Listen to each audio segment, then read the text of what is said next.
En este momento repasaremos el tema de electroforesis y su utilidad en el análisis de ácidos nucleicos.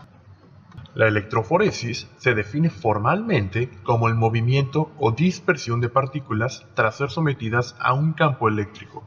Generalmente se realiza en una matriz o gel y suele utilizarse para separar moléculas con base en su tamaño. En el caso particular del DNA, tenemos grupos fosfato, los cuales le otorgan una carga negativa a la molécula. Dado que por cada base nitrogenada tendremos un grupo fosfato, la relación masa-carga siempre se va a conservar, por lo que la movilidad electroforética será siempre la misma.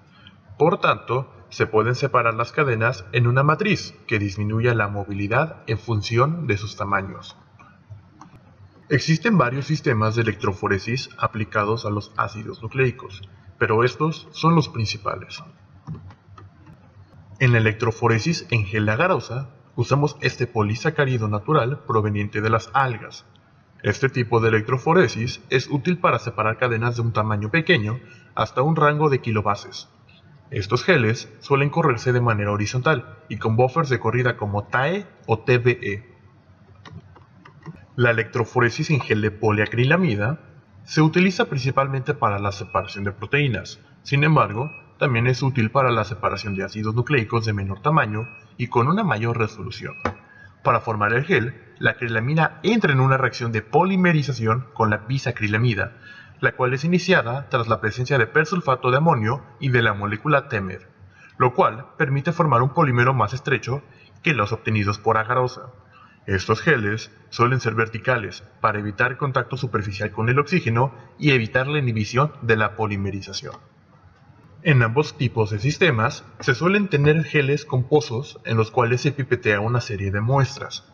Casi siempre se suele pipetear en un pozo un estándar con diferentes fragmentos con un número de pares de bases conocidos. A este le llamamos peso molecular.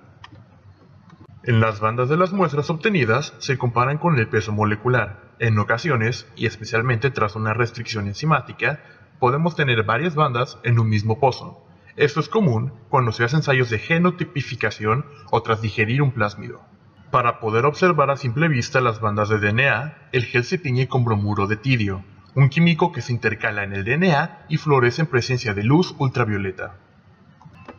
Existen otros sistemas electroforéticos además de estos. Uno de ellos es la electroforesis de campos pulsados. En ocasiones, cuando se busca trabajar con fragmentos con un tamaño de megabases, el uso de un gel de agarosa convencional no resulta práctico.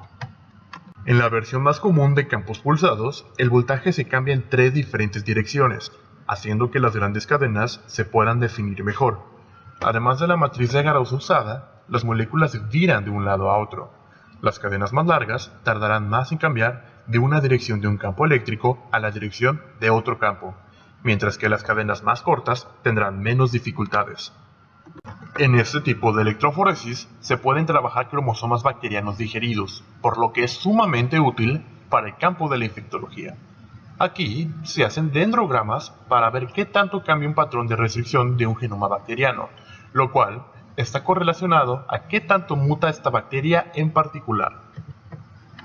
En la electroforesis de gradiente desnaturalizante, hacemos uso de un gel con un gradiente de urea y formamida dentro del mismo sistema.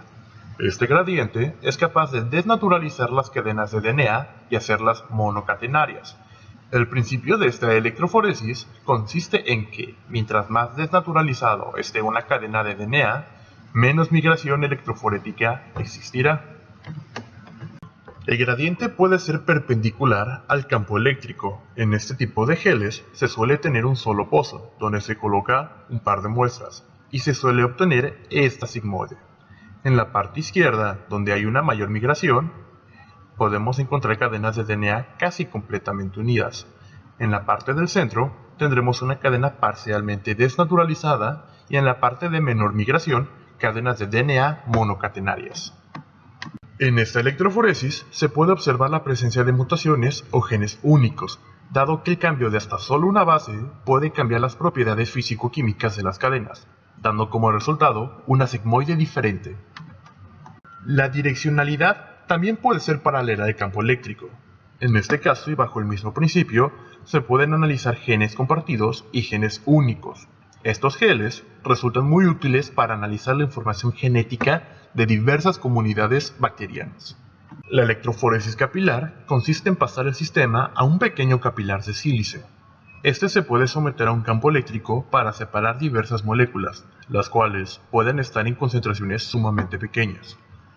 Generalmente se utiliza un detector, el cual tomará datos en un electroferograma cada vez que pase una molécula de DNA marcada con algún fluoróforo específico.